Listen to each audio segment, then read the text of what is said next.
একদিন এক ফেরেশতা নবীজির কাছে আসছে।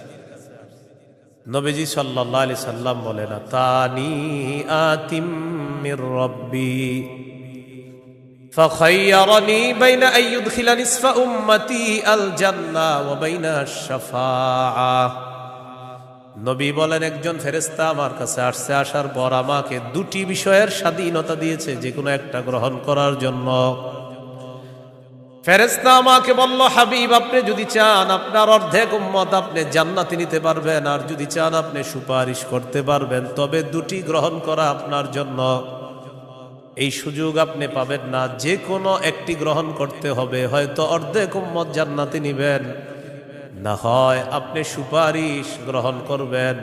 আমাদের নবী বলেন, ইখতারতুশ শাফাআ, আমি সুপারিশ করাটাই আল্লাহর থেকে গ্রহণ করে নিলাম। বলেন তবে, বলেন সবাই বলেন তবে।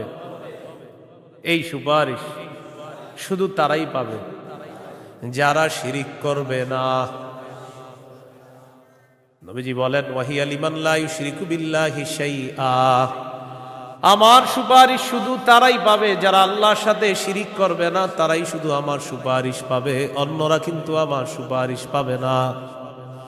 সহিহ বুখারীর বর্ণনা ৯৯ নম্বর হাদিসে আল্লাহর নবীর সাহাবী আবু হুরায়রা রাদিয়াল্লাহু তাআলা আন নবীকে প্রশ্ন করলেন, মান আসআদুন নাসি বিশাফাআতিকা ইয়াউমাল কিয়ামাতি ইয়া রাসূলুল্লাহ। হুজুর, কিয়ামতের ময়দানে আপনার সুপারিশের মাধ্যমে কোন ব্যক্তি সবচেয়ে সৌভাগ্যবান হবে আমাকে একটু বলেন। নবীজি বললেন, আবু হুরায়রা, আমি জানতাম তোমার আগে এই প্রশ্ন আমাকে কেউ করবে না। লিমা রাআইতু মিন হিরসিকা আলাল ইলম, ইলমের প্রতি তোমার যে আগ্রহ, বিদ্যার প্রতি তোমার যে আগ্রহ, আমি জানতাম তোমার আগে এই প্রশ্ন আমাকে কেউ করবে না, তুমি যে প্রশ্নটা করছো।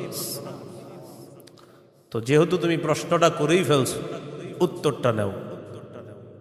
আসাদুন নাসি বিশাফাআতি ইয়াউমাল কিয়ামাতি মান ক্বালা লা ইলাহা ইল্লাল্লাহ খালিসাম মিন কিবালি নাফসি।